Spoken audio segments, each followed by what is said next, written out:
Professor Rômulo Rosenberg, do Instituto Teológico Peniel. Eu quero saudar os nossos irmãos com a paz do Senhor. E ainda dentro de teologia sistemática, nós damos início a mais um assunto. Nós vamos estar estudando a teontologia, onde alguns seminários, algumas literaturas de teologia sistemática irão trazer como a primeira das disciplinas. Nós já estudamos algumas disciplinas, nós não estamos seguindo esta mesma ordem, mas finalmente chegamos aqui em uma das nossas primeiras disciplinas, que é a teontologia. Teontologia, a doutrina de Deus Pai. E nós vamos aprender muitas coisas, mas vale a pena estarmos fazendo um breve comentário sobre a teontologia, sobre a existência ali de Deus.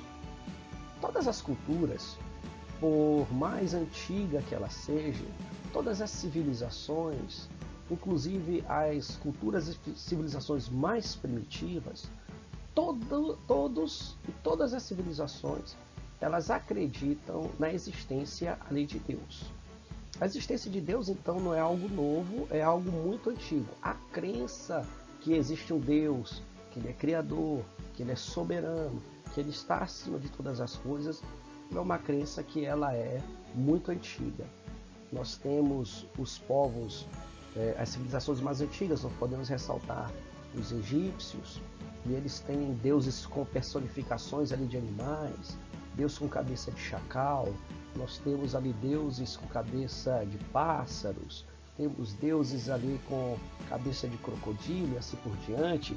Nós temos os famosos deuses gregos e deuses romanos, como por exemplo Zeus, como por exemplo ainda Hermes, Afrodite, Poseidon e assim por diante, né? Deuses e imagens que são muito exploradas aí no cinema e nas literaturas, né, contemporâneas. Ainda temos os deuses nórdicos, Odin, Thor, Loki e assim por diante. Ainda existem as civilizações que chamam por Deus o Sol, a Lua, o céu, os oceanos e assim por diante. O que eu quero trazer à memória e à mente dos irmãos nesse momento, daqueles que nos ouvem, é que essa ideia de Deus é uma coisa muito antiga e está arraigada ali no ser humano. Quando Deus ele cria o ser humano, ele cria o ser humano com essa tendência à espiritualidade e à adoração. Porque um propósito principal da criação do homem é que o homem serve para adorar ali a Deus. E é por isso que todos os homens, ainda que de uma forma desvirtuada, eles creem em Deus, ou em um Deus, ou em deuses, Muitos povos, a maioria dos povos, eles eram ali politeístas. Foram poucas as religiões, se não uma religião, o judaísmo, que vem trazendo a ideia de um Deus que é único, né? Um Deus que ao mesmo tempo é Deus do céu, ao mesmo tempo é Deus da terra, ao mesmo tempo é Deus no mar. Nós lembramos ali de Jonas, quando ele estava ali no porão daquela embarcação e ele é indagado quem ele era. Ele vai dizer que ele era israelita e servia o Deus do mar e do céu, do mar e da terra. Ou seja, ele coloca Deus como sendo Deus ali de todas as coisas. Então o que é fundamental para aquele que se diz cristão como nós é crer que existe um Deus, que Ele é Criador, Ele é preservador, Ele é aquele que trouxe do nada todas as coisas. Isso aqui não é nova. A própria palavra teontologia, ela deriva ali de 3 palavras gregas. Theos, onto e logos. Theos, Deus, onto, ser, e logos ou logia, né, que é estudo ou discurso. Teontologia, né, que é o estudo do ser de Deus, o estudo do ente de Deus, né, o estudo ali de Deus, claro, até onde ele nos permite conhecer. Nós já falamos em introdução da teologia, nós estudamos Deus até onde ele se permite conhecer.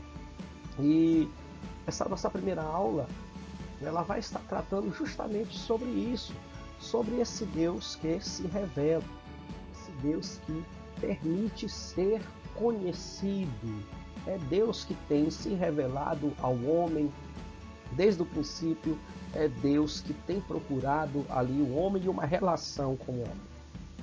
Desde que o homem se separou de Deus através do pecado, porque pecado não é outra coisa, senão tudo que desagrada a Deus e o que nos distancia e nos separa de Deus, é Deus que procura um relacionamento ali com o homem. Nós lembramos ali de Adão, depois da sua queda. Adão, ele costura folhas de figueira para ele e sua mulher, e eles fazem ali aventais ali para esconder ali a sua nudez, e ali nos denota um esforço ridículo do homem em esconder as suas vergonhas. E o ensinamento que isso nos traz é que todo esforço do homem para esconder o seu pecado é algo ridículo diante de Deus, porque só Jesus Cristo cobre todo o pecado.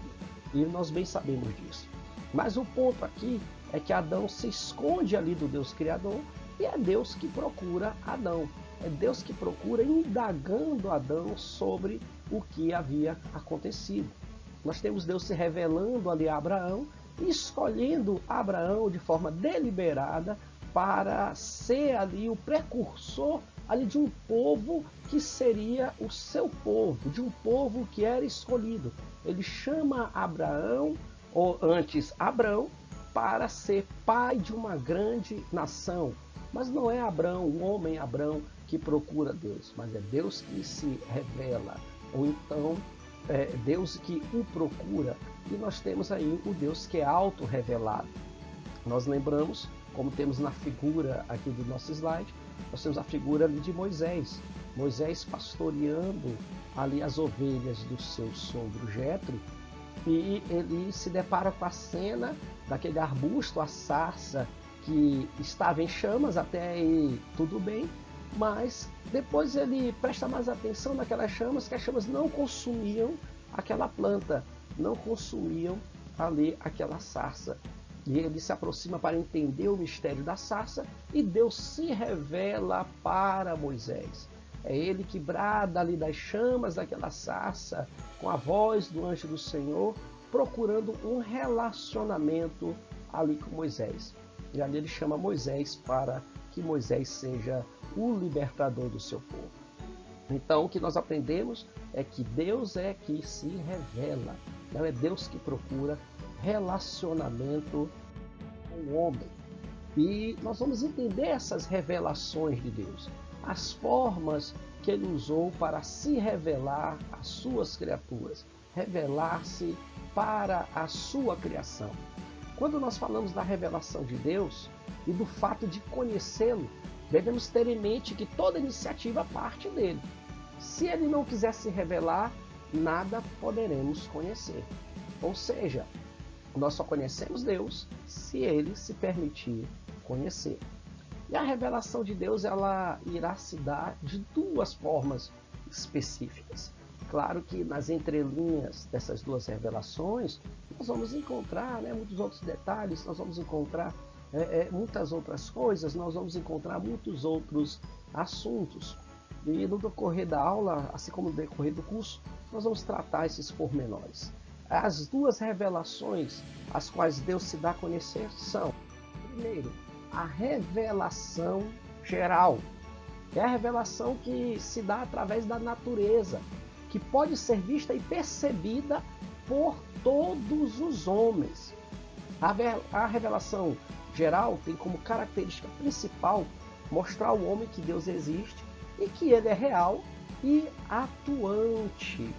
Quando nós olhamos toda a criação de Deus Pai, quando nós olhamos tudo aquilo que ele fez, é impossível o homem não perceber que tudo aquilo foi criado por alguém, que aquilo revela que existe um ser soberano, criador e inteligentíssimo que rege todas as coisas. Então a natureza revela a glória, o poder e a presença de Deus. Romanos 1, versículo 20, vai falar que todas essas percepções estão explícitas através da criação de Deus. A natureza, como é chamada por alguns de mãe natureza, ela não é mãe em si mesma. Na verdade, existe o grande pai criador, não uma mãe criadora, porque a natureza não criou a si própria. Salmo 90, verso 2 diz o seguinte: antes de nascerem os montes e de criares a terra e o mundo, de eternidade e eternidade, tu és Deus. Tu és Deus. Antes dele criar todas as coisas. É interessante nós lembrarmos, e isso é muito relevante estar citando, quando nós falamos da existência de Deus, nós não temos ali a Bíblia querendo provar a existência de Deus. Mas logo no primeiro capítulo, no primeiro versículo ali da Bíblia Sagrada, no Gênesis, o Bereshit, nós temos ali a Bíblia afirmando que Deus existe. Crer em Deus é uma questão de fé, não é uma questão meramente da razão.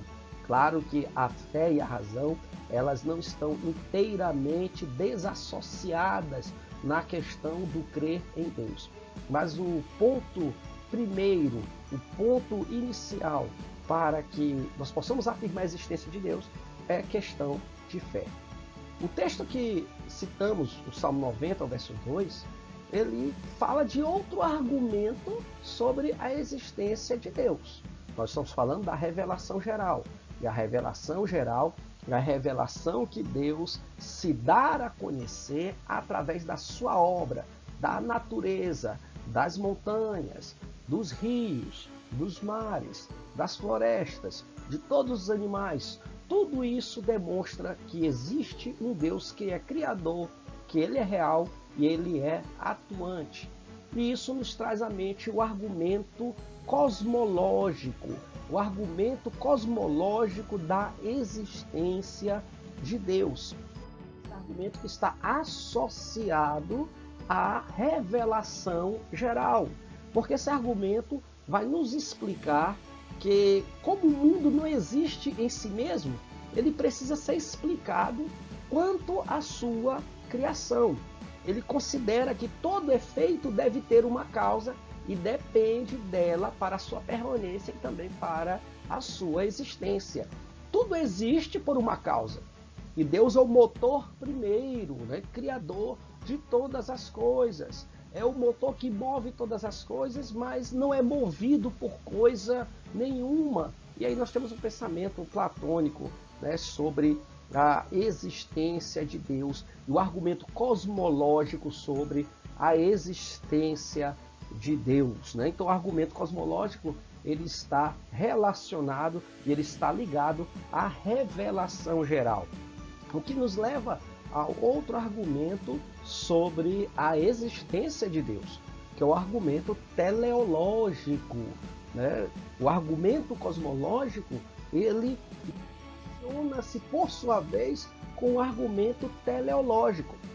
Porque, vamos ver o que diz o Salmo 94, versos 9 e 10. Será que quem fez o ouvido não ouve? Será que quem formou o olho não vê? Aquele que disciplina as nações os deixará sem castigo? Não tem sabedoria aquele que dá ao homem o conhecimento? Esse argumento pode ser enquadrado junto ao argumento cosmológico, pois demonstra que a ordem e o planejamento do universo pressupõe a existência de uma mente inteligente e infinita, responsável por seu desígnio. A criação tem um propósito. Ou seja, o argumento teleológico fala da ordem e a sustentação de todas as coisas. Tudo está no seu lugar e tudo foi criado para um fim. Tudo foi criado para um propósito. Nada está ali à toa. Esse é o argumento teleológico. Quer ver um exemplo clássico? Nós vamos novamente, e nós estamos falando da revelação geral. Quando nós falamos da cadeia alimentar, quando nós falamos ali dos animais, cada inseto, cada roedor, cada réptil, cada ave, tudo em seu lugar. E nós não podemos interferir nessa ordem, porque quando falta um desses elementos, as coisas começam a desmoronar. Nós sabemos, se desmatarmos ali as margens dos rios, os rios eles tendem a sumir. Se nós extinguirmos um animal, nós percebemos que às vezes surgem algumas doenças ou pragas na humanidade, porque às vezes outro ser vivo que parasitava aquele animal que desapareceu, agora vai parasitar o ser humano. Ou, por exemplo, se nós tirarmos ali todos as cobras, quem vai acabar com os roedores, né? E os roedores vão se tornar ali pragas ali em nossas casas. Então tudo tem uma ordem. Esse é o argumento teleológico, o fim das coisas, o propósito da criação das coisas. As coisas foram criadas para um propósito dentro de um planejamento. E nós percebemos nisso que uma mente inteligentíssima, uma mente soberana criou todas as coisas. E agora nós vamos para a segunda revelação de Deus, a revelação especial. A segunda revelação, a qual Deus se revelou ao homem, se dá através da Bíblia. E de forma muito especial, através da pessoa de seu Filho, Jesus Cristo. Em algumas outras literaturas, nós vamos ver revelação especial, como sendo a revelação que o Deus Pai se dá a conhecer através de seu Filho. Mas mesmo o que nós conhecemos ali sobre o Filho de Deus, Jesus Cristo, está registrado ali na Bíblia Sagrada. Porque a Bíblia Sagrada ela vai falar de Jesus do princípio ao fim. Os elementos ali do culto judaico, eles vão arremeter-se a Jesus Cristo, eles são símbolos, eles são sombras ali do que viria a cumprir-se em Jesus Cristo, o nosso Senhor. Então, a revelação especial, ela se dá através da Bíblia Sagrada e da pessoa de Jesus Cristo. Ou, se preferir, através da pessoa do seu Filho Jesus Cristo, revelado ali nas letras da Bíblia Sagrada. Foi através de Jesus que Deus Pai mostra o seu propósito de ter íntima relação com os homens, os quais chamaria para constituir a sua igreja. É Cristo o caminho eficaz que leva o homem a Deus. O que Cristo veio fazer foi nos trazer de volta, foi resgatar o homem, foi ligar o homem que estava desligado de Deus. O que ele veio fazer foi trazer essa reconciliação entre Deus e o homem caído. Essa é a revelação especial, a revelação que Deus se deu a conhecer através de Jesus Cristo dentro da Bíblia Sagrada. Jesus Cristo é o Deus revelado, Jesus Cristo é o Deus na terra, e nós vimos a sua glória como Filho unigênito do Pai. E na próxima aula nós vamos estar tratando sobre o Deus cognoscível e Deus incognoscível. Espero que até aqui tenha nos acompanhado e tenha aproveitado a nossa aula. Até a próxima aula e que Deus abençoe a todos.